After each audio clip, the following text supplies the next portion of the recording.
We're playing Outlaws of Alkenstar. I want to introduce you to our players, Logan, Sasha, Crystal, Victor, and Corey. Before we start, I'd like to thank our patrons scrolling at the bottom of the screen. Thanks for keeping the lights on. We really appreciate all that you do for us. And with that done, let's go ahead and begin. Okay, all of y'all have arrived inside of the Barrel and Bullet Saloon. You have been watching a play on the big stage. I will go ahead and show y'all a fun little picture of the bar y'all are in. There we go. I'm assuming everybody can see that? Yes. Yes. Okay, cool. So, on stage you hear draw, bang, as a gunshot fires off with a crack of thunder that fills the air. The smoking gun, held by a powerfully built orc man wearing leather chaps, a vest, and a shiny sheriff's badge, holds everyone's attention. The orc slowly lowers his firearm, stowing it back in his holster. He carefully and deliberately walks up to the bloody dwarf, surveying his handiwork. "I'm sorry it had to go down this way, brother. You picked the wrong side, and that I cannot abide." He removes his pinched front hat, holding it over his heart. After a moment, he lowers his head. The entire saloon erupts in applause as the pianist begins to play. The orc bows deeply, then helps the dwarf to his feet, who also bows to the attending patrons. The two walk to the bar, arm in arm, and order a bottle of whiskey. "Thank you for attending," a female dwarf stands at the top of the bar, addressing the patrons in a loud voice. "Whiskey is only 2 silver for the next hour, and that includes top shelf. Come back next week for the conclusion of Hearts at High Noon and our after party. Now enjoy yourselves." The dwarf woman Phoebe Dunsmith hops off the bar onto a sawdust-covered floor and heads to a back room where a round table and private bar awaits. She props up one foot on the stool, leans forward on her knee, and casts a suspicious eye around the room. "Now that show is over, let's talk business. I brought you all here because we share some common enemies. With your help, I can make them pay, and get you rich in the process. But first, I want you to tell me why you deserve a job that could pay your weight in gold." I'd like each of you to go around the table, starting with Logan.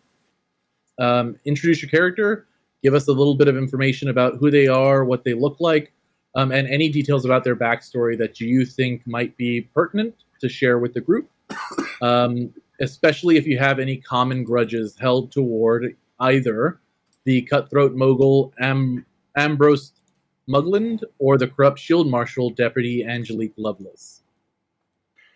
All right, I'll be playing Benjamin Carmichael, or the Barber, a former now gun smuggler and general outlaw.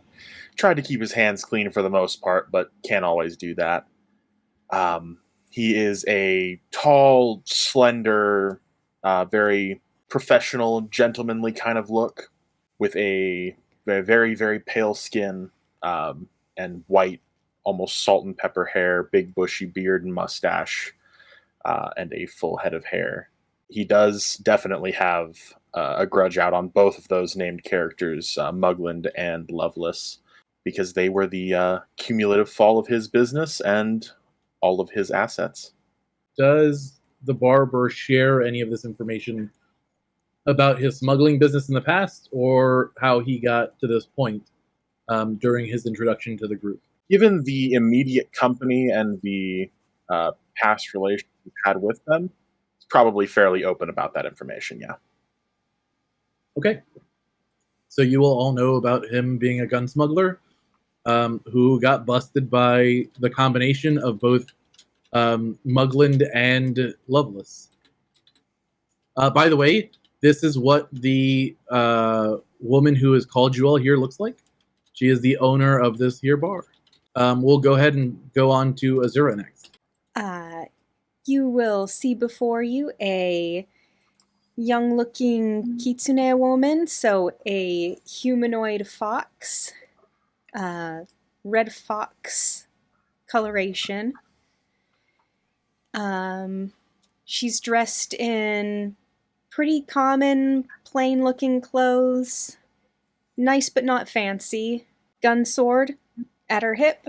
She says, "Hi, y'all. My name is Azura. And,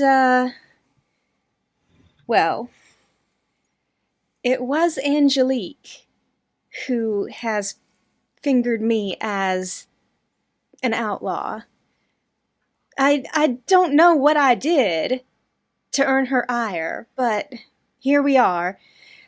And so far as her and Mugland are concerned, they're both too big for their britches, in my opinion. I don't like either of them." Hear, hear. That's what Dunsmith says as she's kind of stalking the room. Y'all probably know by now that I'm a gunsmith. Little bit of alchemy on the side. And I never done nothing too bad. Just want to clear my name. Why ain't you just so sweet? She goes ahead and points at Malcolm. Right. Standing before you is none other than Malcolm Embers, a rather imposing half-orc figure. You can tell he's a half-orc because his tusk exit through the sides of his mouth, and although he has a very unique look, similar to that of a tiefling, the thing that gives him away as a fire genasi, or rather a... look up the race again. A Nari, is the glowing orange eyes on his face, very much like a candle lit in the dark. He has his hair drawn back, wearing some pretty ragged clothes, all things considered. Like they've been worn out through a lot of use.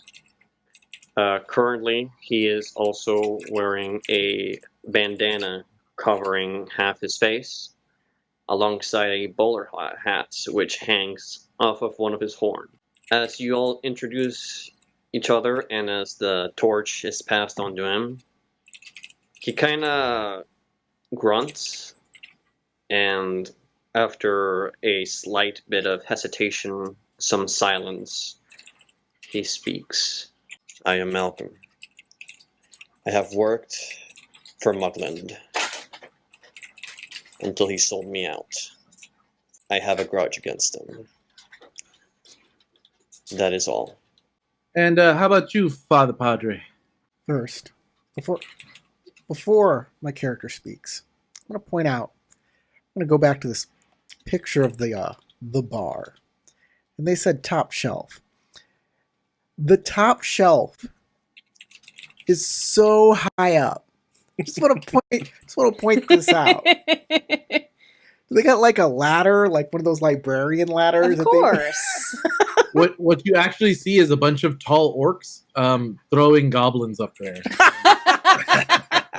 they just have them climb up. Yeah. Thank you. I needed to like point that out before I continue because it's bothering me. No, yeah, it is very tall. This is it's actually a very large establishment and pretty fancy considering it's in Ferris Quarter. So Father Ur, he's a humble man. He is a devout follower of Bri. And because of that, he keeps his holy symbol close. He's incredibly devout. He holds, Bri's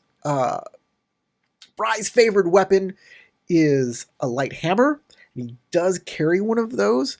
He likes to use a giant gear, one of those spinning hammers that you see inside of clocks, and he uses that as a mace. But he doesn't ever use that as a weapon. He doesn't strike out in anger unless he really, really has to, because he's a kind heart and soul. It's more like an adornment for him. You know, like those old scepters that kings would have. He has that as his priestly adornment. He wears a skull cap. He's a younger man. Well, he's not that young. I mean, he's in his like mid-20s, and he wears a metal skull cap and a long flowing robe, and he always has a hymnal book nearby, and will hum a jaunty little tune in the name of his deity. And he will address, what is she, a gnome or a halfling? She's a dwarf. She's a dwarf. See, they all look. Yeah, I posted it. Look in the chat in the BTT, and you'll see BB Dunsmith. That's how you spell her name for everybody's reference. Right. And dwarf bartender. Sorry, I was looking at character sheets so I could get everybody's picture out to the public. Yeah, no worries. I didn't see that. Kindly, Miss Dunsmith. It is with great displeasure that Mr. Muglin has just slandered me, slandered my reputation, has kicked me, gotten me excommunicated, all because I would not build him a device that he wanted that could be used for nefarious purposes, and I will not do that. Bry's talents, the objects that we create in her name, are sacred, and they are meant to build a better world. Now, most of my compatriots, most of my peers within the church, they cloister themselves behind workbenches. And me, I'm a man of the people, and I want to bring the spirit of Bry to everyone. And this sometimes doesn't sit well with the higher-ups. I seem like, I don't know, maybe they see me as egotistical, maybe they see me as a tryhard. I'm only trying to bring the light of Bry to everybody's. I'm trying to make it accessible to everybody, and not just the scholars that can build. Because, Miss Dunsmith, we are all but cogs in Bry's great, illustrious machine. And sometimes the machine needs a little work. And I'm here to work on that. Ain't that just poetical? Thank you so much, Padre. Why don't you go ahead and preach to the brightness of the Lord? And our illustrious friend here. The woman that she's pointing to is a very tall young woman who has this almost elven appearance, but there are many obvious things that are very different. Her eyes are like gray and pupilless, and crowning the top of her head is a crystalline horn that like glows faintly. And whenever she shifts in her chair, hooves peek out from behind her dress. Not to mention the very deep blue skin that is covered with faint silver swirls. She's very quiet and has just been listening, but when Phoebe mentions her, she puts her elbows out on the table and leans forward and says, "It seems like everyone here has a bone to pick. With Lovelace, I'd be lying if I said that I didn't understand the sentiment. Though you could call mine, my problems with Lovelace a bit more personal. I would do almost anything to see her 6 feet under. So if that means working with all of you, then I'm sure that can be arranged. Whatever is needed, really. Nice to see you again, Phoebe." And also you. Forrester, get the food, she says as she slides the final shot of whiskey over toward the Morgan. Each one, in case you didn't catch it in the chat, as each person finishes their introduction, she poured out a shot of fine whiskey and slid the glass over to each one of you as you finished in turn. And then she goes, "All right, now here's the game," Dunsmith says. "Ambrose Muglin has a decent portion of his funds invested in an old bank called the Gold Tank Reserve. It's a rundown temple of Abadar in Ironside Quarter that's mostly used by ranchers and crooked politicians. I happen to know they've sent half their clockwork handlers out for maintenance, and won't have them back until tomorrow afternoon. This is our one chance to hit Muglin where it hurts. All you have to do is bust up the few clockworks remaining, get the vault key from the bank manager, and fill a sack full of gold. Once you've done it, once you're done inside the bank, just run out the back. There's an alleyway out there that you can get right back over into the streets from and make your way down here. Muglin's got a few crooked shield marshals on his payroll now, including that damn bastard Deputy Lovelace. She and her goons are sure to be hot on your trail once you're done. But don't fight them. They'll gun you down in a second without a second's thought, if you give them even the slightest chance. Just run away, and they'll look like fools. Nothing's sure to fry the deputy's egg like crooks she can't catch. Trust me. You can lose them in the Wayland scrapyard, just west of the reservoir. Just west of the reserve. There's a sewer entrance within the scrapyard. From there, it's just a straight shot back to the saloon where you'll be safe. Got any questions? Yes. One. Oh, Go ahead. please. No. You go first. I have to read something on my character sheet to just make certain of something, but so you go first. One. I know you're a dear, Phoebe, but what's in this for you?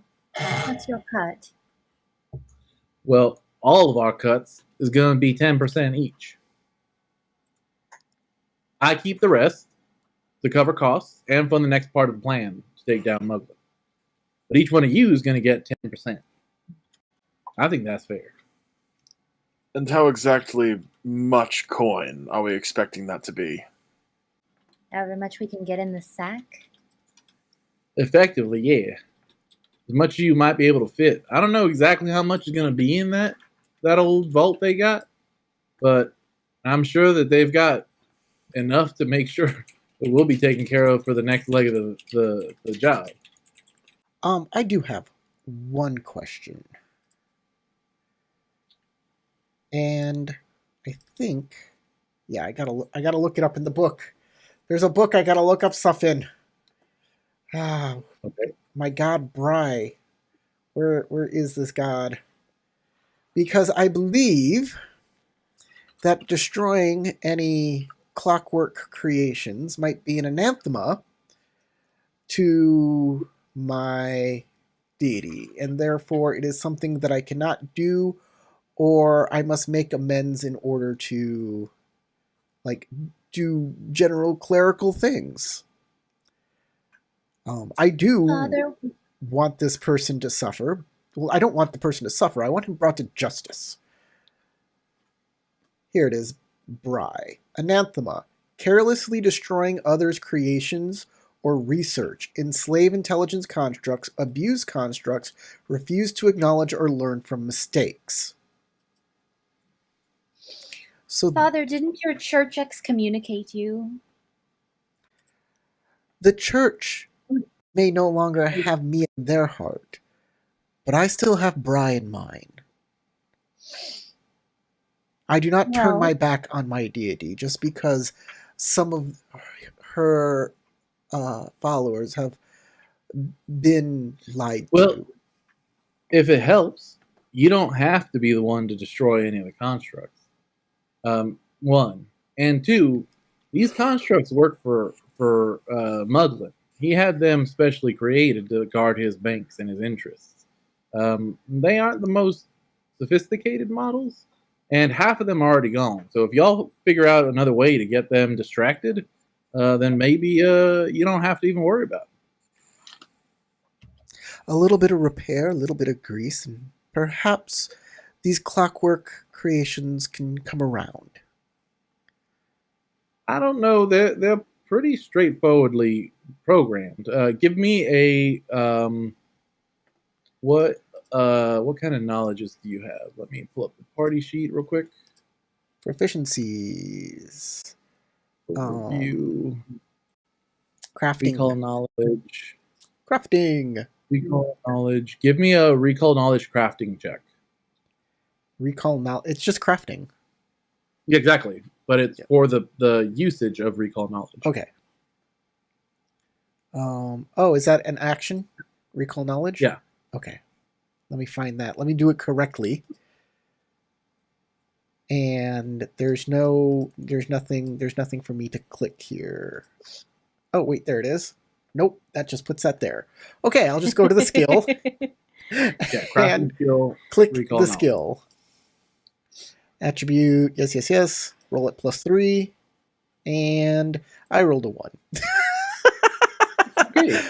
As far as you're concerned, these are completely non-intelligent creatures, non-intelligent constructs, and their programming is probably so poor because they weren't created by a Temple of Bry or the engineers of Bry that they probably won't even be a problem. They probably are so poorly built that they may not even have the intelligence to notice y'all. It's probably just the decoy that that Muglin is used to kind of scare off petty thieves. But they're probably not going to cause any problems. So, praise be to Bry that these creations might not even recognize us as threats. Perhaps we can find a way to get around them. And if we do break one, hopefully we can put it back together in the spirit of friendship. She gives you a wide eye and is just like, yeah, sure. They might be so poorly made that they don't even count as real constructs, right? That's not a thing. Okay, well, you can't fault me for trying. Any other questions you guys have? Feel free to throw them out. Malcolm looks at Phoebe and kind of crosses his arms and furrows his brow and says, "Can we be sure you're not going to sell us out?" Yeah, me sell you guys out? If Come she on. sells us out, she doesn't get her 50%. Exactly. And then I lose my establishment. What do I got to gain from selling you out? I suppose you're right.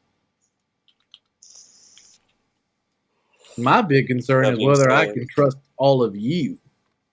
So before we get into the details of what happens next after any kind of events of the heist, I need to know that each and every one of you is someone I can trust. So let's focus on making sure we get this job done before we start talking about who we can trust, who we can't trust, and whether there's going to be a future in all of these activities. He kind of nods. And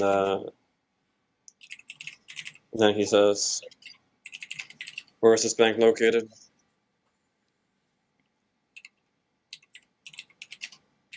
Which part of Smokeside? It's inside Ironside Quarter, on the far west side of town. You gotta make your way in there, which let's just say it's not the for any of you who haven't been around that side of town, not the nicest place in the world. So it's Ironside's quarters. There's no there's little tags everywhere except for Ironside Quarter. Ironside Quarter has a tag.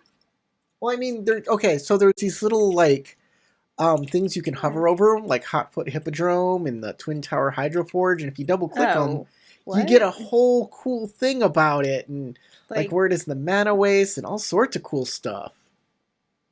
You just have to. That's true, but this is a minor building, so it doesn't have a representation on. Oh no, that just opens the Outlaws of Alkenstar Player's Guide. Oh, there's so much in here. Look at this, notable people. Mm-hmm. Okay. It actually opens up different things for different people, so it'll open up different stuff for me than it will for y'all as well. All right, excellent day. So Gold Tank Reserve is near the middle of the Ironside Quarter, right in front of the Wayland Scrapyard. And what are we doing at the Gold Tank Reserve? You're heisting it. You're busting Oh, in, that's what we're. Okay. and you're breaking open the vault, or at least trying to get the bank manager to open the vault for you, and then you're stealing it, taking everything you can. I mean, if you want, take everything you can from the desks and everybody else inside the place. If you really feeling lucky. Now, come on, don't you have questions about the job? In fact, I do. I'm writing down some notes, so I get this But, straight. I just didn't know if anybody else had any questions about it. Okay, this bank. Yeah. The vault. Do we have a pass key? Do we have No. a knock scroll? Do we No. have what do we have to get inside a vault? Well, there's a bank manager there. You can look. It should be open during business hours. This vault, and the inside gate. Well, that'll be locked. But the bank manager, a muggling crony named Dresh, has the keys. So just get the keys from Dresh, open the gate, grab the money, and get out. Right.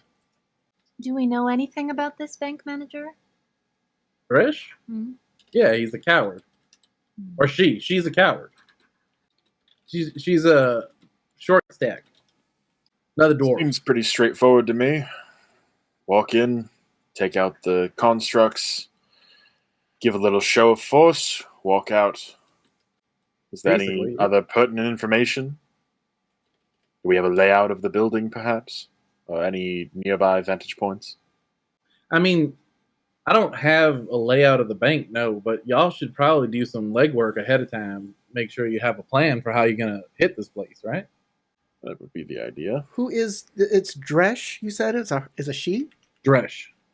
Thresh with a Her T? name is Urkham Dresh, and I'll write it down in the chat. Is there anything you chaps would like to do before we get started? Because there's something I think would be rather important before I start this dastardly heist. Bang bang, I'm an outlaw. You sure you're cut out for this, preacher? No. Mm-hmm. But Bry Willing, she has put me on the right path. You know, you don't have to hurt anybody. We are all perhaps I will not need to. Well, I mean, there probably are going to be some people there at the bank. When it comes to Muglin's business, though, nobody's innocent. That said, best not go around killing anybody or taking hostages. Don't get me wrong, I wouldn't mind taking his investors down a notch or two, but I can't abide working with a crew full of marauders that are as wicked as the devil himself. We can't take that kind of heat. Exactly. Did she only mentioned Muglin? She didn't mention Lovely. She said she mentioned both, She yeah. mentioned both.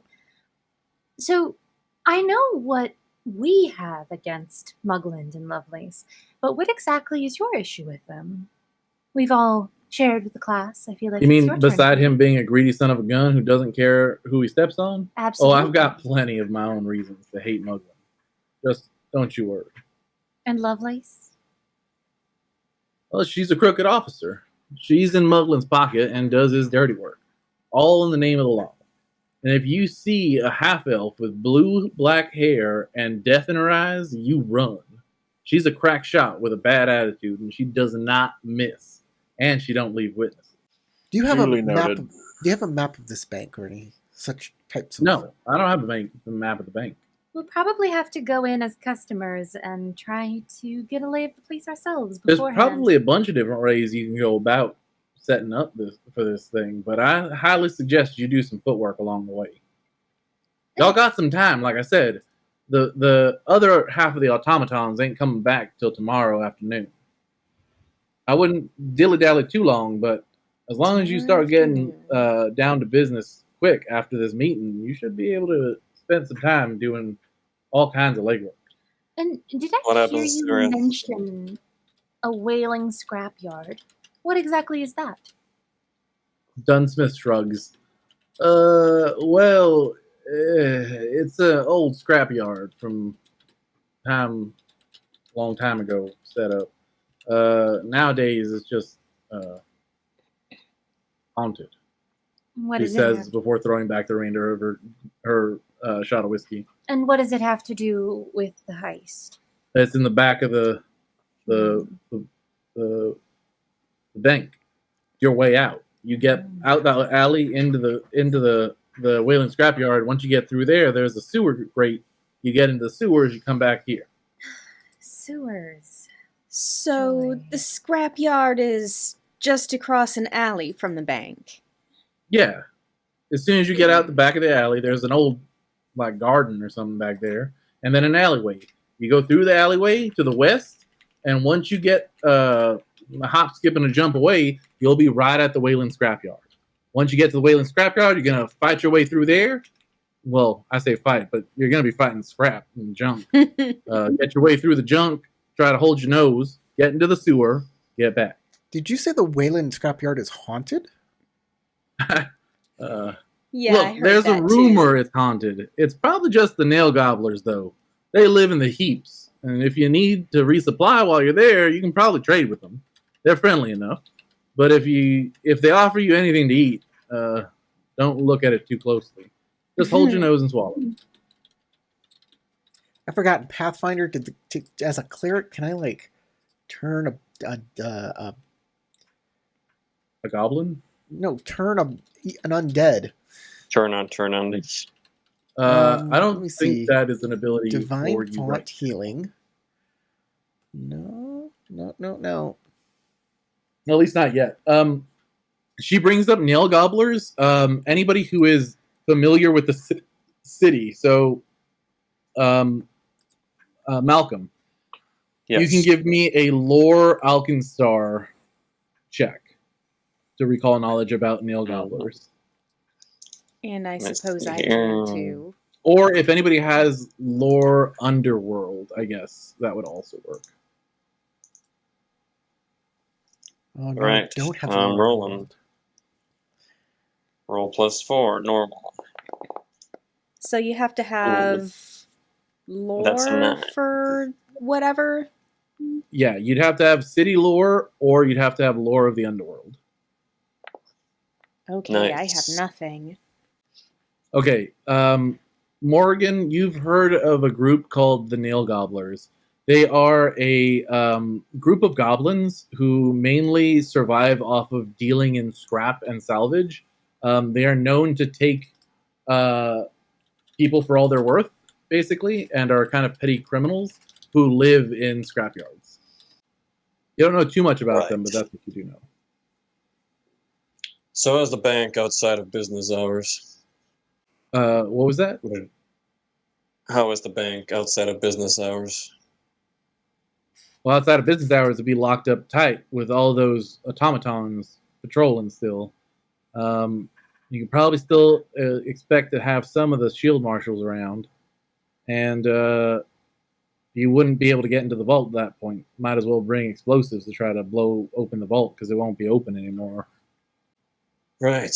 Sounds like we should just walk on in and try to convince the bank manager to open the door. See, that's what I was thinking about this bank manager, and the convincing part. Everybody has something they like, something that's important to them. I was going to go and talk to some people, friends. As a pastor, I know people and connections and things of that nature. And I was hoping to gather some information about our Dwarvis bank manager, Urkham Dresh. Maybe she likes something, or there's someone that's important to her that we could use as leverage to make her give up the keys more readily. Maybe. Probably willing. Look, what I can say is that it ain't hard to get into the bank. You just walk on in through the front door, I'd reckon. And then you could get a key from one of the staff. Maybe. And then you can go in the back door. There is an employee entrance in the alley that connects to the junkyard. But I suggest that's how you make your escape. Is anybody handy with a lockpick? I'm decent with the lockpick. Maybe we could try the employee entrance without a key. One more question, though. Do you happen to know what kind of a door shuts off that vault? Like, is it a solid door? Is it bars? The vault itself or the gate? Well, both technically. So, there's a gate The and vault then a itself vault? is a solid iron, about maybe 2 feet thick. Locking mechanism that's real complex. Probably bolts of iron that go into another ceiling compartment. And then the Okay. gate is, again, probably wrought iron or some kind of steel. And it's locked up pretty tight, but as long as you have the key, you shouldn't have a problem. So if you're trying to lockpick it, I don't know much about the details of the lock design. Okay. Just that it's So- a small, like I said, it's a small bank. It used to be a temple of Abadar, and they've since converted it. And the area, well, like I said, it's Ironside, so not many people there around. So you probably have a good chance of making noise, even and not having to draw too much attention, as long as you're quick before the shield marshals get turned on to it. So we got a locked gate, and then we got a real sturdy locked vault. Well, the vault door will probably be open during business hours. So as long as you go during Oh. business hours, it'll be wide open. Then you just got to get through the gate, which, Interesting. in my opinion, all you need to do is shake down that bank manager, Dresh. I'm telling you, she ain't much. She's a bit of a firecracker, but she ain't much. And I'm sure she value her life more than conflict. So you make her scared straight, she'll hand over those keys. And past however many clockworks there are. Oh. Which is how many exactly? Yeah, there's usually about a half a dozen clockworks. Ballkirk model C47s. Can I make a crafting roll or a Bry lore you can make a let me see here. I got Bry lore, I got crafting, I got Do you have engineering? what is engineering? I That's have not a- engineering. You can roll me engineering. And Corey, I'll let you make a crafting roll, Sure. but at a slightly higher TM. I'm guessing I'm just gonna hit that little D20 icon and then click the roll button at the bottom without doing anything else. Yeah, just click the roll button near the thing, and you should be good. Oh, that's a gangbuster roll. Very nice roll. Okay, Crystal, you know 100% the clockwork handlers that are constructs. They are mindless constructs. They have what is like basically a torch in their head, like a lantern that gets sealed on and off. They patrol. They're very basic program. They have very basic programming. They're there to defend the banks and like shop fronts. They are extraordinarily like low levelly programmed to fight. They will fight anyone who like pulls weapons out in front of them, threatens the workers, like the staff or the customers at whatever location they're at to defend. And they're taught to chase, but only about 50 feet outside of whatever location they're guarding before they kind of give up and start making their way back. You figure it would probably be easy to draw them out of the area if you needed to, based on their kind of patrol patterns. But they have a ability to see 360 degrees around them while they're patrolling. So getting past them without them noticing is could probably be an issue. But you said that most of them would be down for repairs. All of them are going to be out of town, actually. Most of them. So normally there's about a dozen of them. Right now there would be about a half dozen. Also, they're not incredibly like strong fighters, though they can hold their own in a group. And they are like guard people, so you've heard tell that they have like sirens they can pull off, or like signals that they can give to try to alert shield marshals to the area. And you have heard tell that they can, in fact, hogtie people and drag them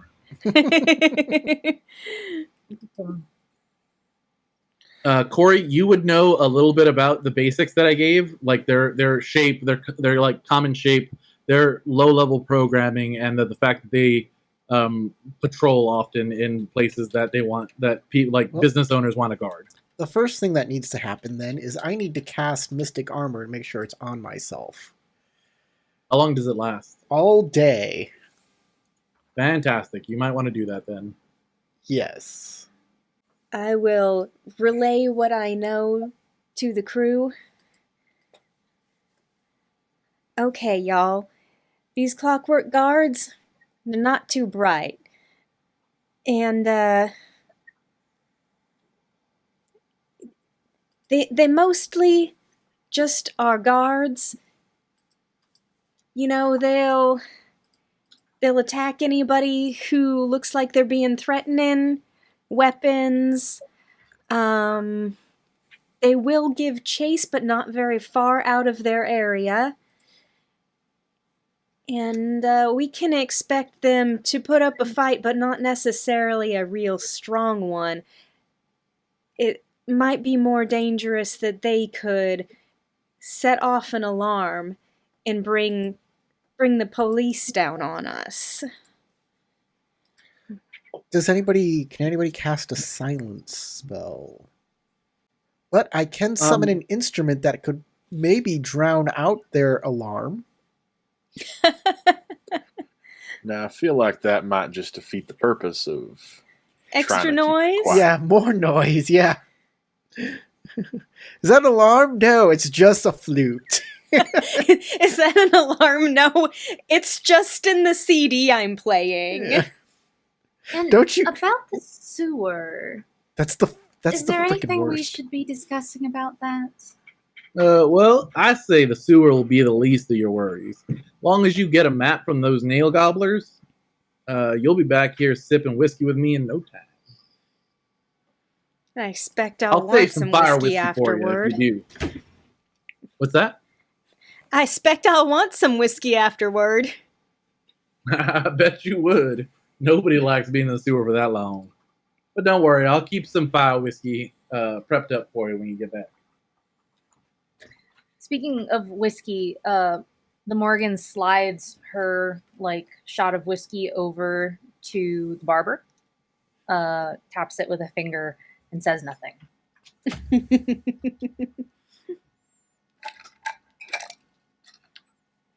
He puts it down. I hate Right. it. immediately. Right then, no more questions, I'm assuming, or anything else y'all want to ask me about? Crystal said something that pushes my buttons. When there's an alarm or a siren on a CD, and we're on, in a piece In of a music, song, in a yeah. song, and you're driving, and that happens, and you're just like, Where's the ambulance? it's the worst. I think I'm good to go here. I have all the information I need on this. It sounds like Okay. anything else needs to be answered in the field. Oh, Now that y'all all asked your questions, food will arrive. Y'all can partake of it. While y'all are doing that, she gets up, leaves the room. Everybody can give me perception checks. Because there's a grenade on the table. Roll perception. That was a skill I didn't see in my It's on the far left side of your character sheet. where it says initiative. Yeah. What So we roll initiative? do I click to roll No, it? perception. Oh, I see it. You just roll perception. Yeah. It's in core skill. Actually, I can roll perception for y'all, I think. Somehow. Well, I rolled it. so What am I there. meant to click to roll it? It's this button right here. Up here? You're an expert at perception. That's really good. I'm only trained. But I have +4 wisdom, and you have +0 wisdom, so it kind of evens out. Actually, I'm better at it than you. I'm neither wise nor intelligent. By the way, if you're thinking of getting a key for the employee entrance from an employee that's off work, I would say not to do that because if we get the key from that person, they may give somebody a heads up that we're coming.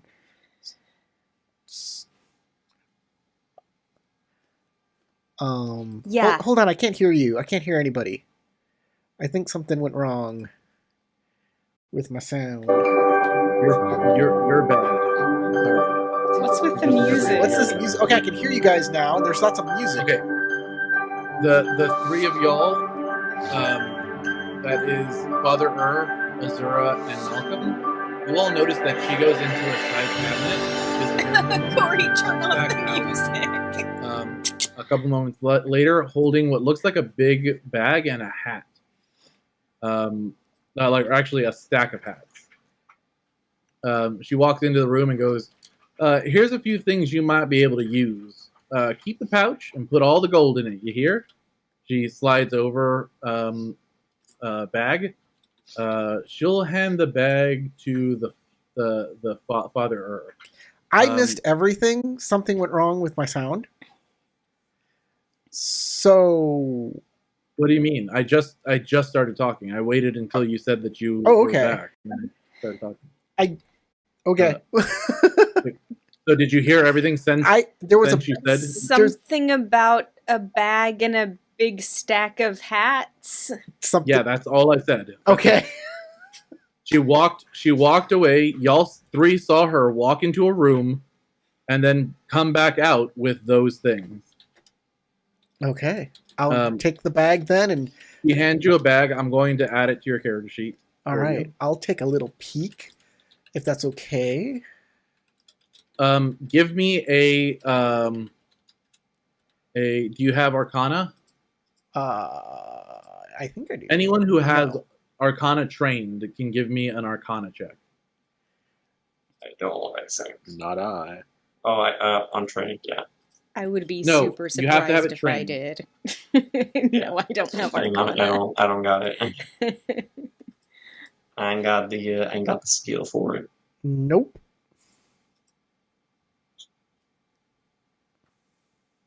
So it should just be the Morgan then. What do I need to do? You not hear me? Or- Anyone who has the Arcana. Arcana skill can roll Arcana when she pulls the bag out. Sorry, I'm so And the hats. sleepy. I'm sipping on Red Bull even though it's 10 p.m.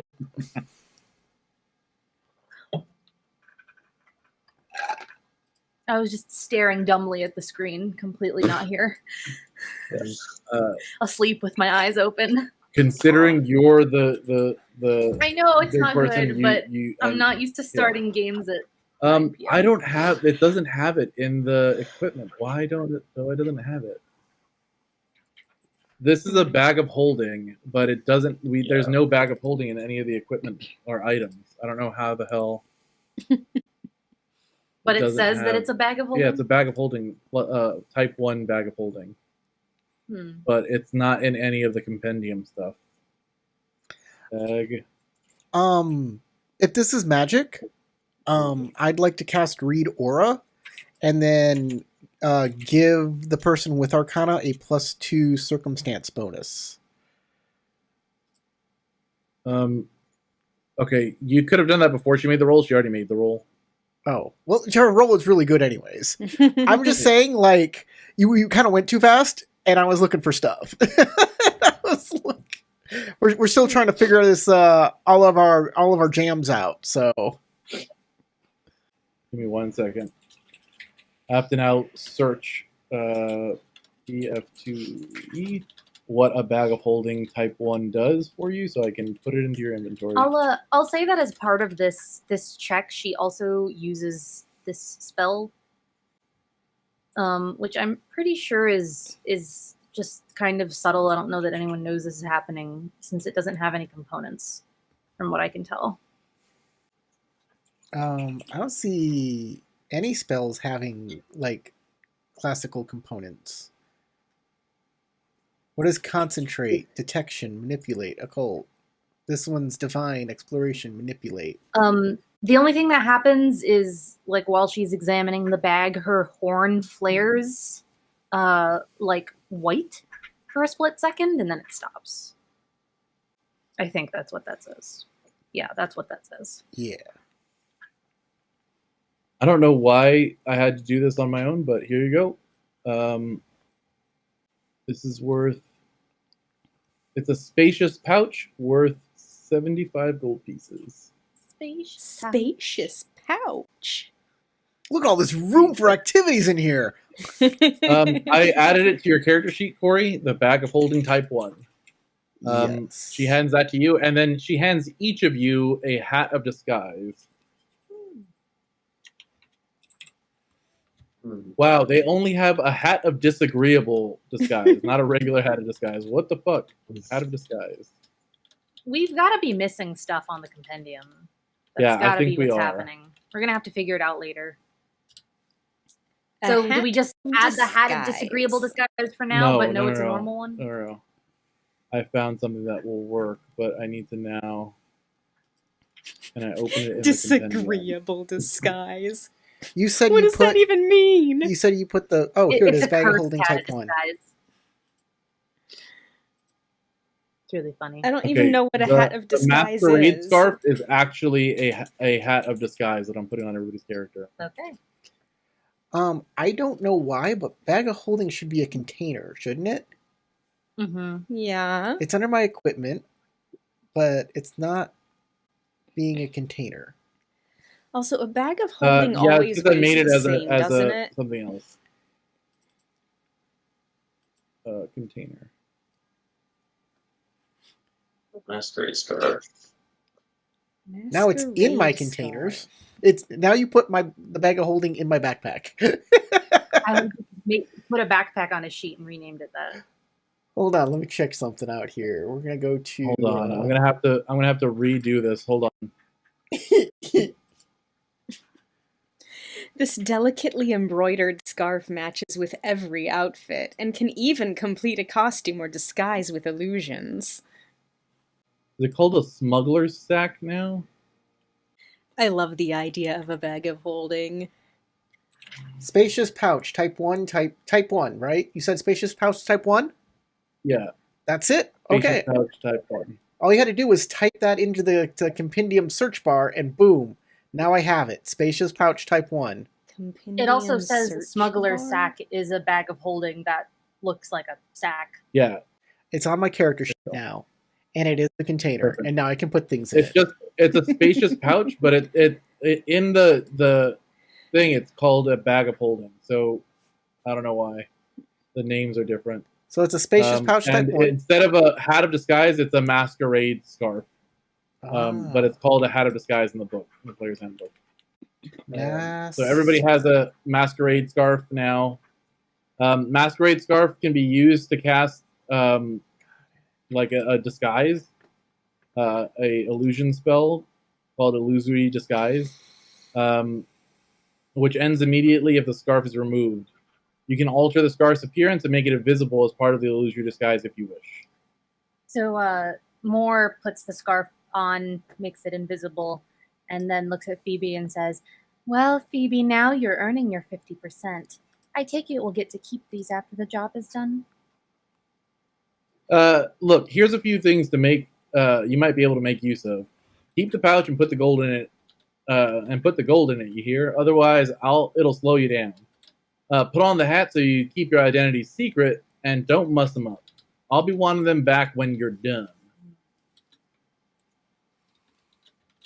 After that, she excuses herself from the table and heads back into the saloon because she has a job to do. Now you guys can plot your mission. From this point forward, there is exactly 12 hours from now until the bank reopens again the next morning. All right. Put a clock in the bottom of the screen. So that is the time that you have left. I don't know where the time thingy is on my screen. I don't see it anymore. Right now it says 12 p.m. It's in the lower left-hand corner. Lower left. Do you see corner? the? Do you It's not see on the? the It's lower a left-hand corner for blue. me. It has a sun and it has a time under it, and you can change that clock, right? It does not It show up. doesn't for me. have it for him, and it didn't have it for me. There's a setting you have to turn on somewhere deep in settings, or it doesn't show. And it was really hard to find last time, so I don't know that you're going to be able to find it right now. Interesting. Clock where? You don't have the clock either? No, you don't have the clock either. I don't even I don't know have where the to clock look. either. It's like I said, it's a setting. World clock. Oh, it shows up On top of your players list. Well, now you're moving the sun. The sun's going. Now it's turned into a moon. It's moon 6 o'clock. p.m. So it's six. Uh-oh. It should Keep your be pants 6 on. p.m. currently, right? Right. Okay. So 6 p.m. currently. That leaves you 12 hours till 6 in the morning when the bank opens again. That's when you'll need to hit the actual the actual bank. You have between now and then, not including the 8 hours of rest you're gonna want to get before your mission, to do it. So to do any prep or planning. I will say that there are a set of different tasks that you can do to prep for the heist. I will give you like a hint as to each one of them because y'all would know. Actually, you know what? Let me get thievery checks from everybody. No. Thievery. Here we go. If you want to be part of the like planning process of jobs to hand out to plan the heist. Hold on. Before everyone, oh my god. Before everyone rolls. Everyone else who hasn't rolled. Who hasn't rolled? Who else hasn't rolled? I have not rolled. I have Crystal has not rolled. Victor has not rolled. Okay. Moore isn't going to say anything. So the Morgan isn't going to explain anything. She isn't going to say anything. But she's going to just very quickly touch each of your foreheads with 2 fingers. And then you will be able to assist each other on this skill check. Okay. So I am going. Is thievery recall knowledge actually? This is not a a core recall skill. knowledge. It's not recall knowledge. Okay, so then in that case, I will do a different thing that does something similar. Instead, you will get a +1 status bonus to the check. Are you? And you know what? I'll give it to Azura. I can only do one of you for that one. Are you done with that, Sasha? Are you all done now? Okay, Can I celebrate? +1 bonus. Can I celebrate What? my incredible roll? Hold on, I wanna do this. celebration time. Oh, There You we go. interrupted my incredible roll. Your incredible nat 20 that has a 1 in 20 chance of happening. Exactly. I'm so happy for you. Okay, Thank you. just look in the chat. Anybody who hasn't rolled, oh god. Same person. If you look in the chat, I put a prompt. From now on, whenever I'm going to ask for a check, I'm going to make it as a prompt. Y'all click the prompt that is appropriate for you. Oh. Make the skill check that way. Okay. Oh, I see. That's All right. cool. Okay. Love it. That will be for going forward. Anybody else who wants to make the check, make it using that button. It won't work for me, by the way. Click the die button. I'm clicking it and it won't work for me. Either. Actually, thievery works, but underworld lore, which I'm trying to roll, doesn't.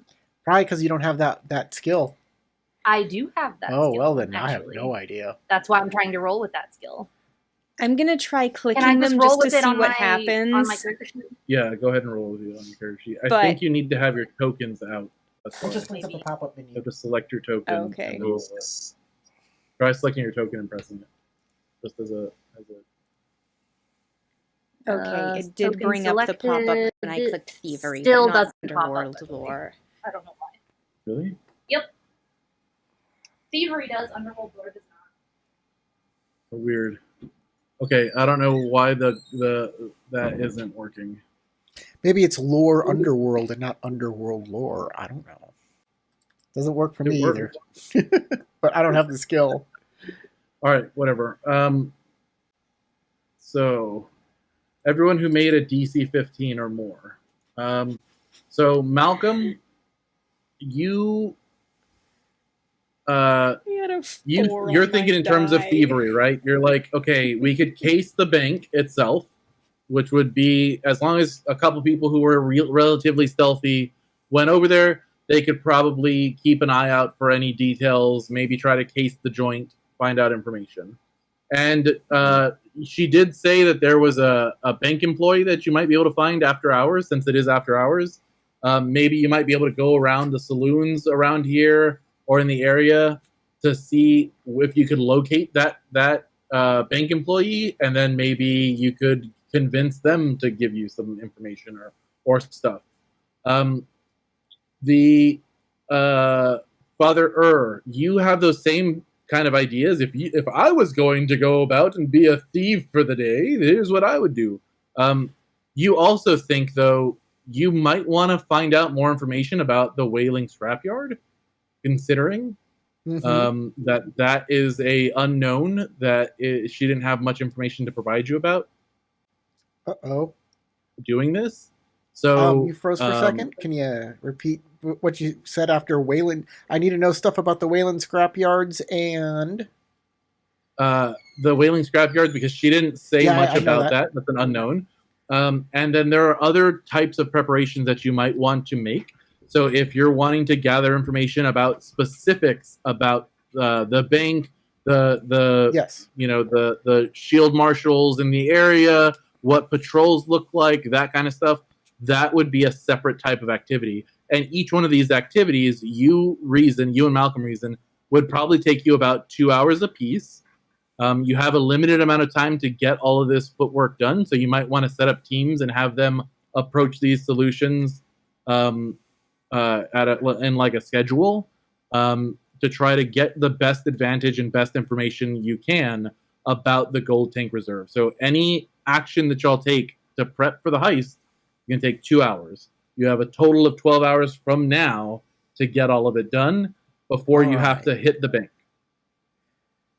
I just want to say, this is the first game, and I'm feeling out my character, and maybe my character's voice shouldn't be this bit posh. Maybe it should sound like this.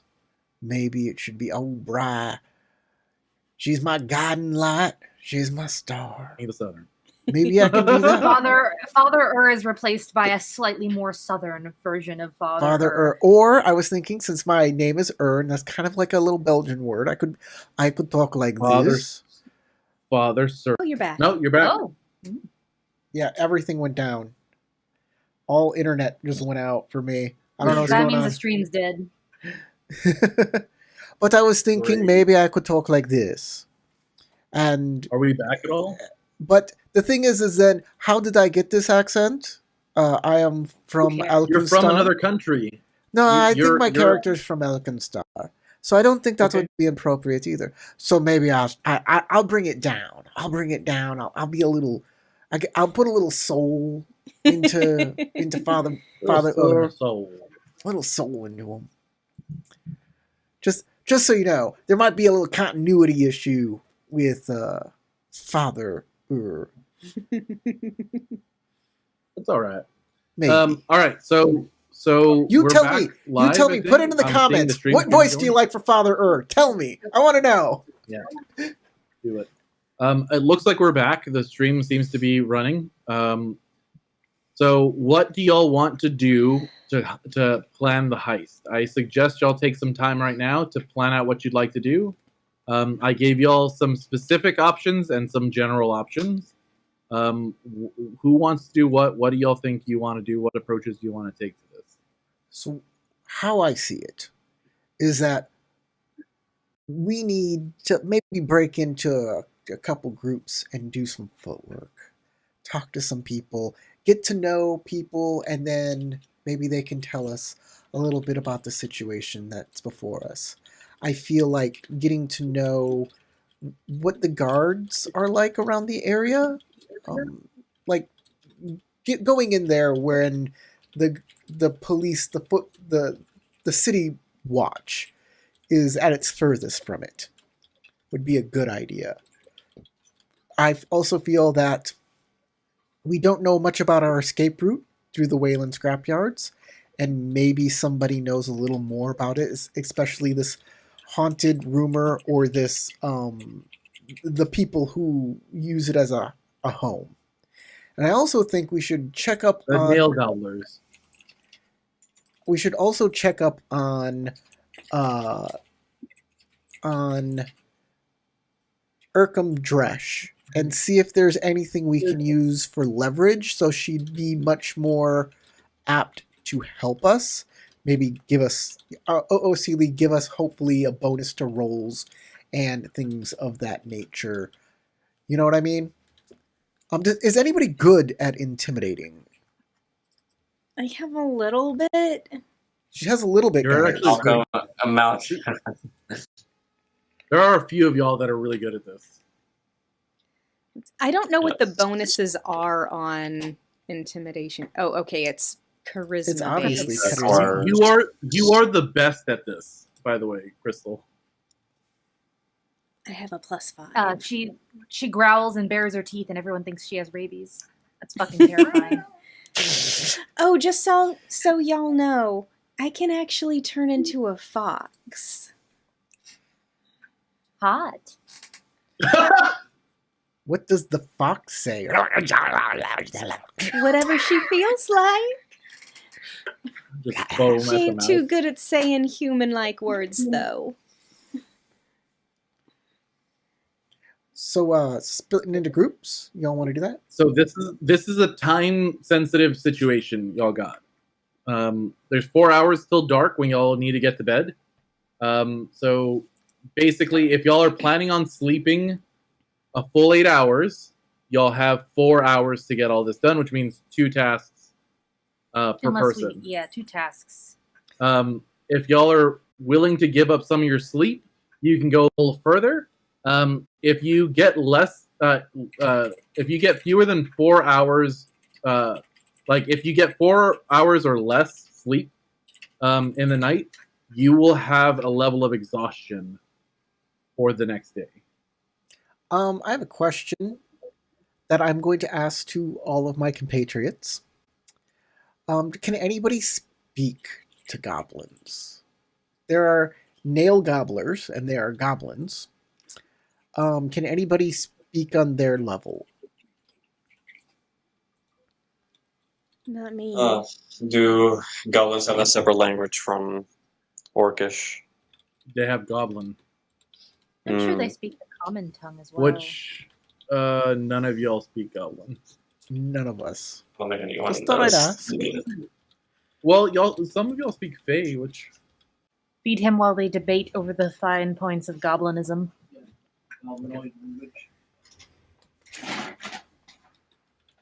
But most goblins speak common. Did y'all hear that? Yeah, most goblins speak common. And that's what I said already. Uh-huh. Just checking. It might, So I'm I ready mean, to it go won't out. help us if they're trying to talk shit I'll put right it next this to way, us. yeah, most I'm ready to goblins go out and do some gather common. information checks. So if anybody wants to come with me, you're free to. I'm putting on my scarf of disguise, so I look like, I don't know, A priest of another religion. Priest of another faith. Gathering information. Whoever Bry's enemies are, you look like that guy, and then do all your crime. Looking like that. No one will ever guess. So gathering information is one thing that you can do. Go, out. Thank you. I turned on the air too because it's getting super hot. Yes, I know gather information is something I can do. You've said it like 5 times. Gathering information is one of the things you can do. I just need to know what what information you're trying to gather and what your approach is.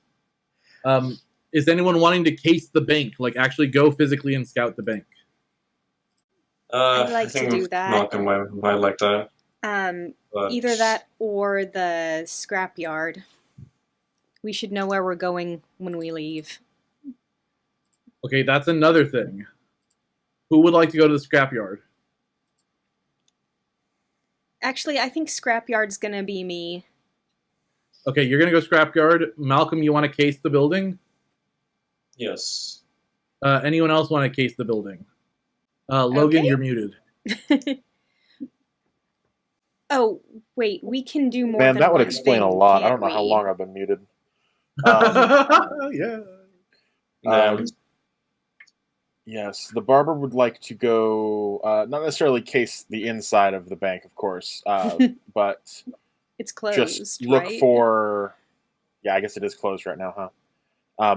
Looking for vantage points. He's looking for a place where he can possibly engage the constructs and draw them outside. Without risking your sleep, everybody can do 2 actions. Let me ask it this way: how many people want to have one of those actions be casing the bank? Okay, so you 2 guys. I will say there is a lot you can find out by casing the bank. Yeah.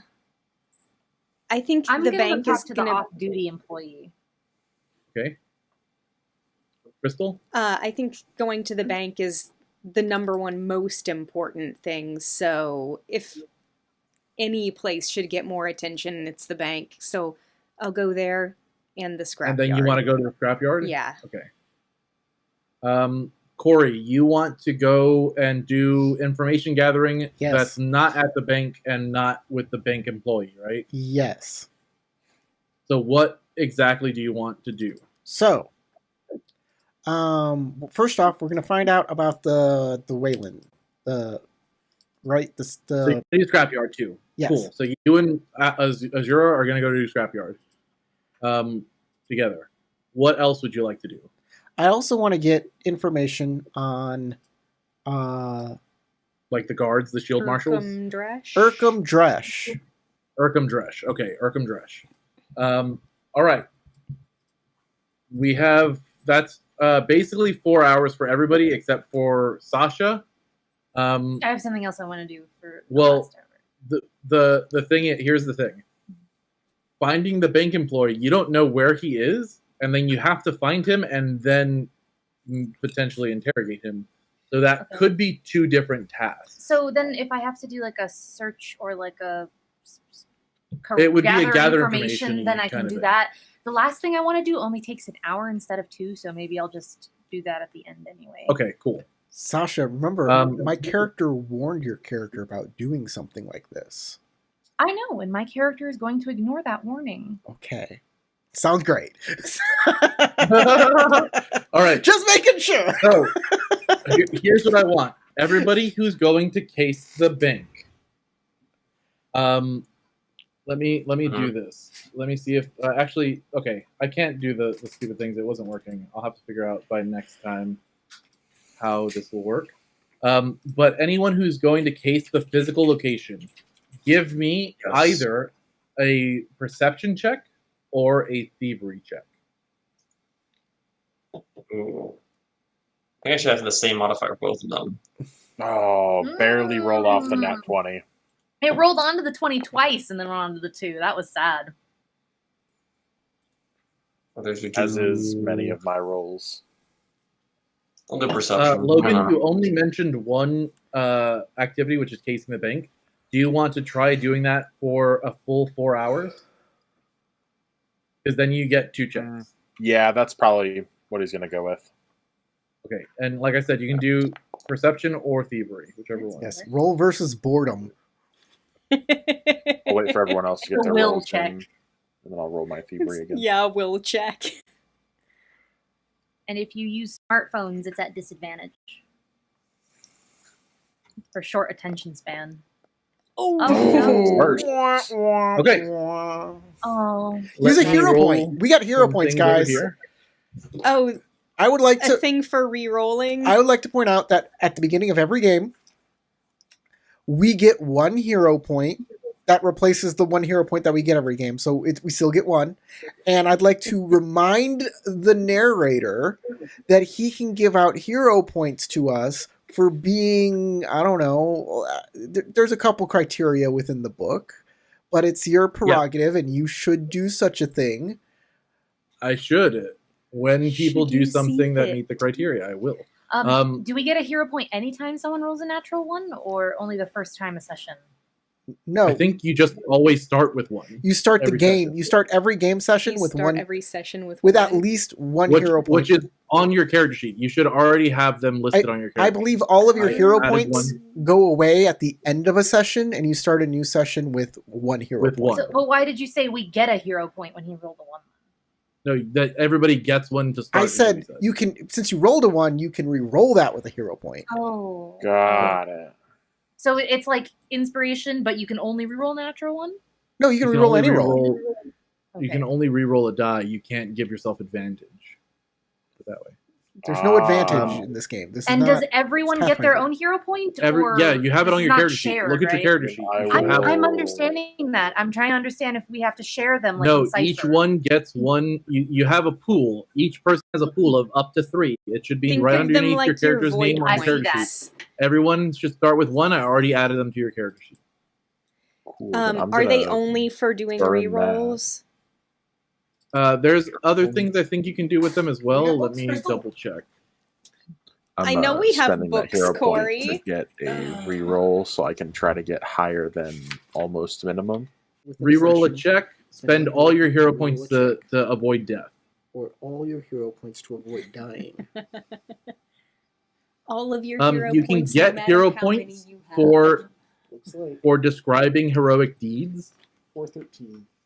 Because spending hero points reflect heroic deeds or tasks that surpass normal expectations, if you spend a hero point, you should describe the deed or task the character accomplishes with it to other players.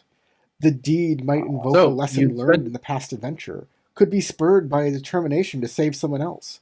What I'm saying is, Logan, describe how the hero point makes you a better thief.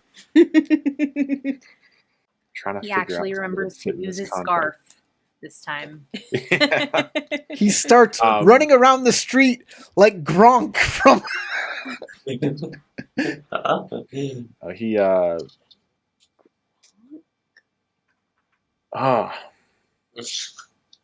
I don't know. I had Quick, to actually make up a roleplay. I would've just spent history the about point. how you learned thievery and how it's inspiring you today to be a better thief. OMG, Corey, let him think. He's gonna just kind of catch himself in the moment, almost panicking, and catching himself off guard a little bit with that, and realizing that this is something he's done before. He's cased plenty of places, and there is a, of course, method that he's developed to help aid in these endeavors. And he just kind of goes back to his roots and takes a step back, slows down, and tries to focus on the little details. Okay. So I'm going to start with Logan. Logan, you initially casing around the joints in the Ironside quarter is way creepier than you thought. It's quiet, like eerily quiet, and the only things that you notice out on the streets are these flaming lights, like these like bright orange lights from the flaming heads of the automatons that patrol the streets. You notice, though, after you've kind of centered yourself again and stopped freaking out, trying to get too close to these patrollers, which you remember Azura mentioning that they have 360-degree vision as they patrol around. They can see everything around them all of the time. You hang back. You find yourself slinking into a couple of the buildings around the bank, and as you do so, you realize that at least half of the buildings in the entire neighborhood are completely abandoned, and that any ruckus at the bank is very unlikely to draw any immediate attention of the shield marshals or other outside interlopers. So you'd probably have a good amount of time once conflict starts to get everything wrapped up and get out of there if you're smart and stay focused. Victor. Yes. Malcolm notices that this bank is indeed an old temple to Abadar, and inside inside of the building, the outer walls are solid stonework, and there's a domed ceiling of the main chamber that is slightly cracked. However, each entrance has new wooden doors on them with what appear to be fairly simple locks. Mm. So, like the dome has. Sorry, let me just clarify. These simple locks are like on the windows of the dome, or like how do they? Where are they located? The simple locks are on the doors for each entrance of the building. The old temple has like what you can imagine was originally stone doors to fit the stone architecture. However, now they've been retrofitted with wooden doors, like brand new, nicely designed wooden doors with very simplistic locking mechanisms on each door. Azura, you remember that the father had suggested checking out the back alley and the staff entrance. So the back of the bank features an overgrown yard that may have once housed a vegetable garden, but is now little more than an overgrown weeds and an accumulation of dried leaves. Any activity in the leaf-strewn yard is likely to draw attention. A pathway leads to a side door marked staff only. This door is locked with a simple lock. You also note that 3 clockwork handlers patrol the interior of the bank and can occasionally be seen through the window. They stop in various locations and open a shutter on their head that reveals a very bright orange light, and it slowly rotates their head in a complete circle before they move on. What you want to do is, to defeat them, you just blow it out. I know, right? Maybe. Okay. That is all the information you guys are able to gather from your time out there staking out the place. We'll move on to finding the bank employee. Morgan, how do you want to go about doing this? I think you said it would need to be a gather information check, right? To start out, you'd probably want to do a gather information check to find out where to find this teller, or this employee. To do so, give me a diplomacy gather information check. Can I give myself guidance for this, since I know I'm going to do it? Depends. How does guidance work? It gives me a +1 status bonus to the check. As a spell? Yes. Yeah, you can guidance yourself. So that would be, so it's going to be whatever this is +1. Where did it go? Actions, diplomacy. Oh, I can actually put a +1 status add. Oh, why did it do that? I can't even see what my roll is. Can you see what my roll is? 23. Why did that happen?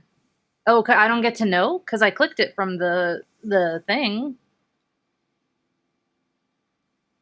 I don't know. I clicked it from the diplomacy box. Yeah, because it rolled as a secret roll. Okay, if I'm not supposed to know, then okay. I guess I didn't do anything wrong. You are able to identify. So what you do, you go to a bunch of different saloons in the area and other establishments that are around the Gold Tank Reserve. And you find information from a bunch of the people who are drinking around there. You have to spend some time drinking and carousing with some of the people. People who are more of a hoi polloi status than you're used to, bumping elbows with. They are not really the upper crust of society. Let's put it that way. But there is a goblin who tells you that, yeah, I know that teller. His name's Bryn. He's a human. He's brooding over at the Barrel and Bullet right now. He's upset. He was recently passed over for a huge promotion over at the bank. What a sucker, right? Truly. You gotta. Okay, so then I love how the scene went. It gave me whiplash a little. You gotta go drinking, carousing with some high fly, hoity-toity people, and a goblin I comes said- up. The opposite the of that. exact opposite. I said they are the Slumming it. hoi polloi, which means the like average like daily laborers. Oh, hoi not the people you're polloi. used to. Not hoity-toity. Not the people that you're Hoi used to polloi. bumping elbows with, who are the high society, upper crust of society. She's used to dealing with. It was the exact opposite. It was Yeah. exact opposite. Got it. Okay. So you head back to the barrel So he's and at bullet. the Barrel and Bullet, and he got passed over for a promotion recently. Yeah, at the bank. Did the goblin didn't say why though? Just because He didn't say why. He's all sullen about But it. he's really brooding about it. He's getting drunk at the barrel and bullet. Okay. And it's recent. He recently got passed over for it. Very like you can imagine Yeah. probably within the last day or two. Yeah, because he's currently at the bar. Yeah. So Exactly. he could be one of those guys who just hangs out there every day for the next like month. 'Cause, he's so bent out of shape about it. But So you head over to the barrel and bullet, and you get a description of what this guy this looks is where like. we were before. Yes, Yeah. this is Phoebe's bar. You get a description of the man. He looks like this, and you spot him at the barrel and bullet. The Morgan will use this, like, be using the scarf to kind of just make herself look like a slightly less, like, obvious version of herself. So instead of being like the Nephilim that appearance that she has, she'll just have the same exact proportions and everything, same body type, but elven features instead. So no Like, hooves, no horn. hooves, no horn, no weird ears, normal eye color, no blue skin, just like similar but without everything that makes her unique. That guy looks like he's 24 hours away from becoming a Batman villain. Yeah. very cranky. Just call him Give the me accountant. a sense motive check I would love to give you a sense motive check. as you spot Bryn from across the bar. I would love to give you a sense motive check. Where is that? It's in your Agencies. actions, and it could be in your skill. It's a part of, I think, perception. I was fired as an accountant because I put the decimal place 1 If you look point into your over. actions, Now the Yes. city will have a decimal point on it. The decimal it's will an rise. it's an encounter action. It's a perception skill check. Is encounter? Actually, you should be Decimating making it the as a city. secret goal. Yes, he decimates the city. Perception. I'm gonna turn that on, Literally. and then I think it's just gonna do it says blind GM roll. So Yeah, you want to just blind leave GM that roll. on? Yep. And I would also like to know what his throughout the conversation, if his general mental state. I'm changes, sending you let me know. information based on what you've determined. Mhm. And But I mean outside of that, with the other thing. if anything changes, I'll give you a heads up. What's he drinking right now? A giant mug of beer. You can see there's multiple mugs around his table yet to be cleaned up. Okay. She'll go and sit down next to him and order him another mug of beer when he looks like he's getting low on his current one. He looks up and goes, "Ha, what are you doing here? Obviously, someone like you would have no interest in someone like me." Well, I recognized you from the bank. Huh. I just thought maybe we could drown our sorrows together, she says sullenly. Interesting. I don't know that I recognize you from the bank. Oh, you wouldn't. I recently applied. They wouldn't take me. Oh, not in the good graces of Ambrose, huh? No. Honestly, Ambrose is a bit of a dick. Excuse my language. You could say that again. So much viciousness in such a tiny fucking package. Makes you wonder what exactly happened to him in life to make him quite so unpleasant. Well, you'd imagine that he'd be stepping in cow shit every 5 steps for how much of an asshole he is to everybody around. Look at And you. let me just tell you this much. He kind of smells like cow shit too when he comes around. Little bastard. Look at you. You look very wizened. I assume Ambrose stiffed you too. Tell you this much. I've been a teller for this asshole for 15 years. 15 years of my life 15 years? wasted under this Wasted. bastard. That goddamn dwarven manager. She gets all of the fucking glory. I do all of the work. I keep all the keys. I do all the inventory. I make customers happy. I set up the account. And do I get anything to show for it? Nothing. I just get told that I also need to start mopping and brushing and brooming the floors every night. What kind of asshole do they think I am? We make a copper, they make a gold, right? God damn it. She'll like slide the beer over to him. Let him drink a little more. So what do you want? Oh, I mean, the grand scheme of things, I don't really know what to do anymore. Thought I had this job all lined up, and now, because of someone's pettiness and clear inability to see what true talent is in front of him, and she like kind of gestures to him. I guess now we're both out of luck, huh? What kind of job you got? Well, I've been pretty good at mathematics, so I was hoping to be a teller. You were trying to apply for a job at the bank? That's what she started out with saying. She said, "You wouldn't know me, but I've seen you around. I tried to apply for a job and got turned down." Yeah. He thought you meant you were applying for a account. That's why. No, like I said, I was trying to work there.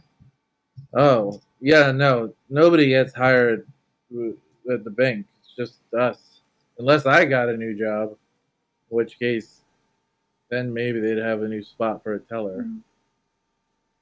Well, from what I had heard, there was going to be a promotion, and so a new spot was opening up.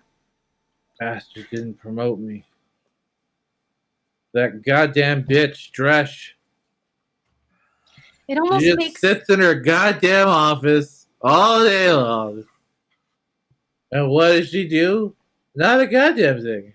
it almost She doesn't know her fucking head from her butthole. Okay? Okay? She's fucking tiny. She can't even see over her desk half the time. How's she gonna tell if anybody's even causing a ruckus? Okay? I can rob that place. And they wouldn't even know about it. Because they don't know what the hell they're doing.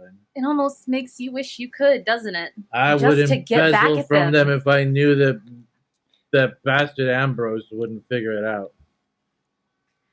Is he that quick-witted, you think? Well, he's got that as his only advantage. Let me tell you that much. Trying to be 2 steps ahead of everybody. 2 steps ahead in the goddamn mud is all I can do. What a bastard. He'd deserve it too, you know. He would. He would deserve it. It's a shame that there's nothing that two people like us can do about it, is there? Make me a diplomacy check. I shall. Dude has a plan. I'm assuming you're trying to push him toward. I'm trying to push him toward like being like, well, I could. It's Tell me this. Are you trying to like manipulate him into doing this, or are you going? Do you plan on like being open and honest with him about what you want to do? So where I'm going with this is I want it to be his idea. Like, oh, I can't rob the bank, but if you're so bent out of shape about this, why don't you stick it to the boss? But like, are you because Sasha, he already said that. He already said like I have the perfect way to do it. Just ask him how. That's what I'm doing. Yeah. How would you do it? Well, if you were gonna. I mean, I want his key.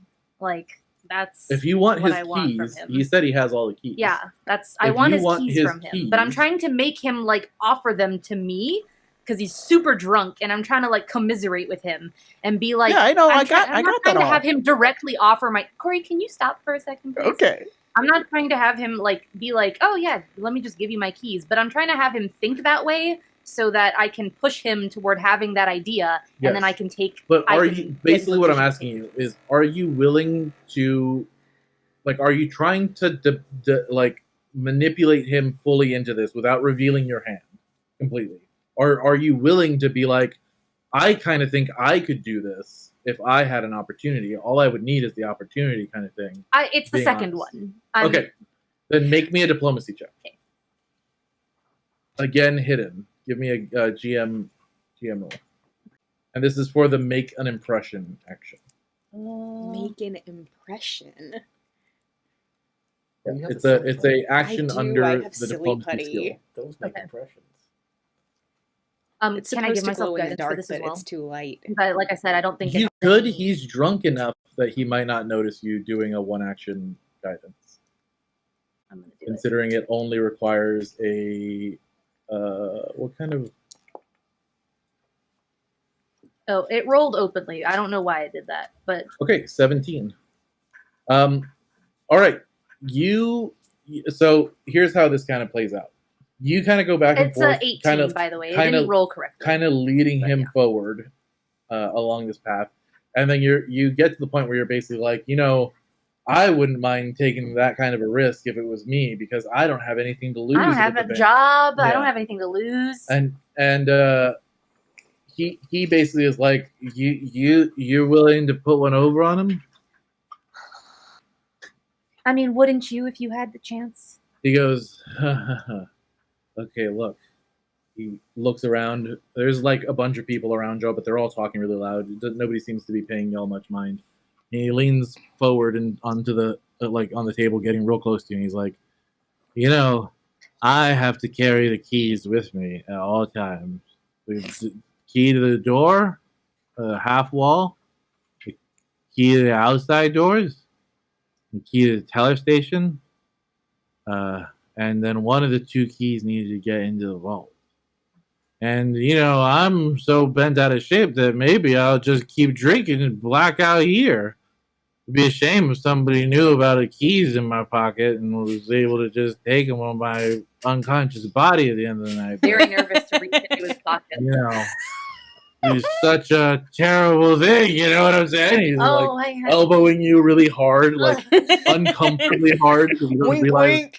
he's just so drunk. He's like gonna be bruised later. I'm clutching her arm a little bit, like. And he laughs, giggles, and then drinks, and then giggles some more. And you see he get woozy, and then his face slams forward, and a bunch of the cups, like the mugs on the table, wobble and then fall over and spill onto the floor. She's gonna does anyone seem to notice when this happens, or is this Everybody such a common looks and occurrence? is like, "What the fuck?" But they're more distracted by the loud noise of all the glasses falling and breaking, and then people coming over to try cleaning it up, and there's a distraction there for a moment. So she's gonna snag the keys from his pocket while no one's kind of watching, and then be like, my friend here seems to have had way too much to drink. Could someone make sure he gets home safe when he wakes up? Everybody looks over and is completely uninterested, and then Perfect. That's somebody's exactly perfect. If somebody's everyone's fuck no, I'm do you gonna want walk to give away. me a gold piece, and then maybe I'll make sure he gets home safe? No. I was saying that so that people would lose interest in being near us. Fuck no. You know what I mean? Yeah, nobody wants to take responsibility. Yeah, for that. exactly. Exactly. Okay. That takes you about 4 hours, all in all. Getting back to wherever you're gonna rest for the night. Okay, let's move on to the Wailing Scrapyard. Crystal, you meet up with Father in the middle of the night, or the middle of the evening, I should say, to start looking around or asking around about the Wailing Scrapyard. How do y'all want to go about doing this? Oh, well, there was pictures in the bar of goblins hanging around there. So I figure we start asking with some of the goblin brethren, and maybe they can point us in the right direction of people who know more about. give me a gather information check, Corey. Diplomacy. No problem. And I will cast guidance as well on myself. Something I was Sure. going to do to myself and anybody who teamed up with me was my plan all along. Crystal, if you want, And you then- can take the aid action. If you want to be helping out, Yep. it will add sounds like another a plus good 1 to the idea. check. You have to make me a diplomacy check to do so. It'll be at a lower DC than the DC that it would take for him to succeed the Okay, check. so I need to But it will make a give him a diplomacy plus 1 check. to the check if you'd like to do so. Diplomancy. Oh, that's a good die. You are able to add another plus 1 to Corey. All right, I get circumstance bonuses of +2 then. Yep.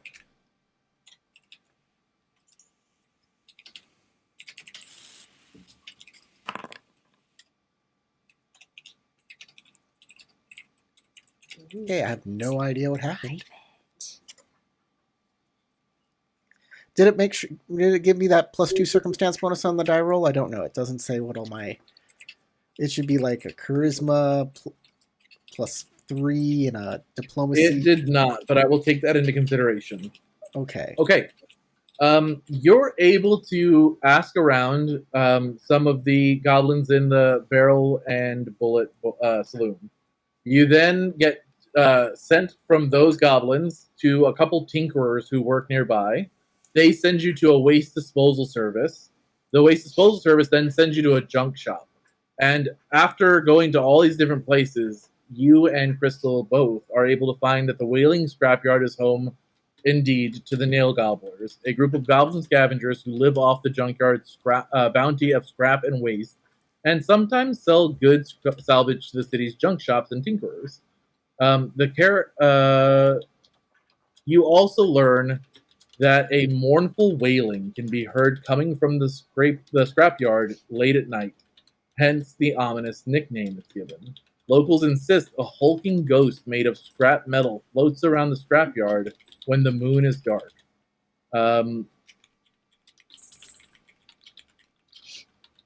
You also are able to learn with Crystal's assistance, All right. as y'all kind of negotiate with some of these junk shops for more information, like press them on, well, what's really going on there? They're like, there is a family of gnolls who live nearby inside of the Wailing Scrapyard. They're called Sludge Spines. I'll write down these names. The Nail Gobblers Spines. are the goblins who Sludge live Spine. in the Did you say Knolls? Scrapyard. Yes, Yeah. gnolls. All right. Sludge Spines. Evil gnolls who live in the Evil gnolls. Well, mostly, yeah. I mean, you would think. They supposedly launch forays into the city and hunt victims for use in whatever nefarious foul purposes they might have. And that's in addition to what these people are saying about hulking ghost made out of scrap metal. Right. Who you hear about. So, then my big question is, how do we signal to the Nail Gobblers that we're either passing through, or we want to trade, or are They will tell you that the Nail Gobblers are pretty open to trade. They live pretty close to the front entrance of the Wailing Scrapyard, which you can see if y'all go to, like, I'll say Azura saw when she was casing out the bank down the alleyway that she was like lurking in. She saw the entrance to the Wailing Scrapyard, and near the front entrance of the Wailing Scrapyard is where the Nail Gobblers are. So then my second And question. they have maps that they can give you of the area and of the sewer system. Cool. That will help you get that. I was about to say if I could trade them information on like getting through the scrapyard to the sewer in the quickest way possible, but hey, they'll give us maps and stuff, and They will barter for it. They won't just give it to I you. know but that's you what I can- meant. Yes. They Yeah, will- exactly. You can get that kind of information out of them easily. What are they? And because you've made good friends with the tinkerers here, they'll give you kind of like a good name. What Put do in a they good trade name. in? Yeah, that's what I was going to Scrap. ask. Scrap and tinker tools. So if you're looking to craft things and you need materials, they will have all kinds of materials that they can trade. No, I mean, What do they like to be paid with? Exactly. Do they want money or do Money. they want something? Okay, Money and that's scrap. easy. Money and scrap. Money and scrap. Like anything that they can salvage, and then money. Like money, always money. Everything's money. Promise I them They the need- scrap figured from need the they would money. automatons be we good beat with up later. money. Yeah, you could definitely, like 100%. Azura and Father though he may have qualms about this, would know 100% if y'all brought the scrap of the automatons, if y'all had to knock a couple loose and drag them into the whaling scrapyard, they would accept that as payment, 100%. Cool. Can we talk to Sounds them like a good option. beforehand? Can we just go talk to them right now and set this whole thing up? You could, but you did also hear that there are scary things that come out at night in the whaling scrapyard. Right. So Okay. if you would like to risk that, 100%, you can go and talk to them. All right. I guess that's our warning. So I want to ask. Yeah, any other questions that you'll have about the whaling scrapyard, I'm happy to Well, answer. it sounds like it can be a dangerous place at night. Is it mostly safe during the day? You know, other than the obvious of sharp things and falling scrap and whatnot. The area is hard to navigate because it's filled with all kinds of junk and scrap all over the place. There are potentially like monstrous things inside of there, rumored to be there, like the sludge spines. There are also rumors that there could be other kinds of monsters there, including ghosts and ghouls and gobbledygooks that will come out and attack you if you stray off the paths too much. But they insist that as long as you stay on the good side of the nail gobblers, you'll probably be fine. There's also hazards like this is old junk. So some of the waste collectors will tell you that things like tetanus or other diseases from uncleanliness in the area or rust in the area is also potentially a concern. Yeah, that's the most obvious concern going into a scrapyard. Is the there- fact that it's a dangerous environment just because of all the piles of junk.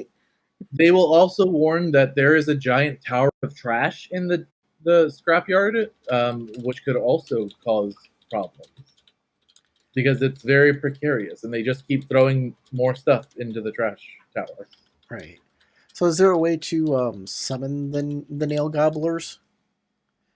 That hey, I'm nail here to They trade. said they hang out There- right by there- the entrance. There is a Oh. camp. They say there is a you'll see a ring of old crates surrounding a makeshift campfire in a corner of the junkyard near the front. And as long as you go in there, you should be able to and like call out who you are and that you're looking for the nail gobblers. You should be fine. They Sounds won't good. attack you. They're not very vicious or like angry people. They're looking to trade. They're traders. Sounds good. All right. Well, thank you for all of your help. Tell them look for a guy named Gomac. They'll tell you. And tell them that the Tinker sent you. Look for Gomac. Tell him the Tinker. Gotcha. And don't push them too hard, or the Lord Glass might get a bit. Yes. Be nice. You know, Naturally, I'm the Glass nicest doesn't like person people you'll who ever try to meet. take- Lord Glass doesn't like when people try to take advantage of him or his nail gobblers. Aw. What a nice chap. Okay, well, thank you for everything. I think we should get back. Yes, You it is getting late. and I need to go back in time and do the other gather information check. Yes, you do. Okay, so you want to get information on What's her name? on Dresh. How do you want to go about doing that? I know you want to gather information, but where are you going to gather information on Urkham Dresh? Well, the thing is that Dunsmith doesn't know where Dresh hangs out, does she? Where she drinks, what her bar is. What's the bar that all of the, the Ironside Quarter people go to? Does she live in the Ironside Quarter, or does she live like in Steamhaven or something? Being in charge of the bank, I would assume she commutes. She works for him in the Ironside Quarter. Yes. She lives in Ustrati Heights, Got it. which is a slightly nicer area of the smoke side. That's what I figured. She does commute all the way into Ironside Quarter, and there is bars throughout Smokeside and inside of the Ironside Quarter where she frequents. She, however, does not frequent the Barrel and the Bullet. I figured she stomps around the Ustrati Heights and only goes to Ironside Quarter to work, being the bank manager and all. Exactly. Right. So it's off. So every once in a while, she has to go to places inside the Ironside Quarter, mostly she for a does reason still that you're live not in aware of. Smokeside.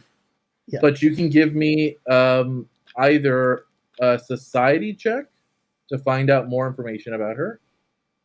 You could also give me a gather information check, diplomacy, to try to find out. We can do gather information. That sounds like a good idea. I'm still on gather information active, so I'll just do that again. Of course, I will cast me some guidance. So it is a cantrip, but I can just keep doing that. So I'll hit the diplomacy, circumstance, +1, add. Okay, that should have done it. That's how you do. You have to click the add button next to it. Okay, and I'll hit the roll button. And fate take my hand. Okay. Jesus, take the All wheel. you're able to find out about Dresh is that she keeps to herself. She keeps a very low profile. People call her cowardly, but she puts on like a very well-to-do and stern front. But nobody knows exactly where she lives or who else she associates with besides Muglin. But there is rumors that her and Muglin aren't always on like the same Good terms. on good terms. Yeah. So she isn't married. She doesn't have kids. No married, no kids, no like interesting spouses or boyfriends, no family that people are aware of. She seems to be a miserly old dwarven woman who works at this bank for a crime lord. And that is about as much as you can get out of That's not information nothing. finding on Urkham Dresh. That's not nothing, though. It ain't nothing. No, that's something we can work with. Nothing. Like, does this person really want to die alone for this bank? People call her a craven skinflint. I'm not even sure what that means, but you find multiple people who will refer to her as a craven skinflint.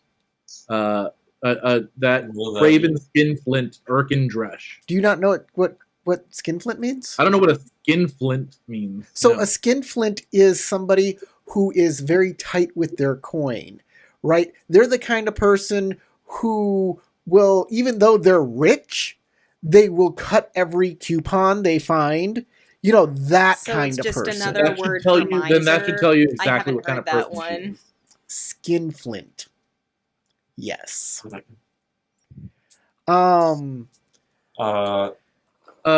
Everybody is also able to. Everybody who went to the bank to look in the bank will also know the ceilings of the bank are about 15 feet tall, except for the dome, which goes up another 5 feet. There is a crack in the dome. The walls are all made of carved stone slabs. The doors are standard wood. At night, the building was dark except for the lanterns inside of the clockwork brokers that patrol the interior. Daytime hours, the rooms are full of bright light streaming in through the windows and lit from inside. And you can assume that you saw 3, but you can assume that there will be at least 6 of the constructs inside the bank tomorrow morning. So I have a plan. It's going to involve all of us, okay? So I'm going to get some powder, some like flour, and some chains, right? And Sasha, I want your character, I'm going to cast light on you and maybe shrink and You don't maybe need to like... cast light on me. I can emit my own light.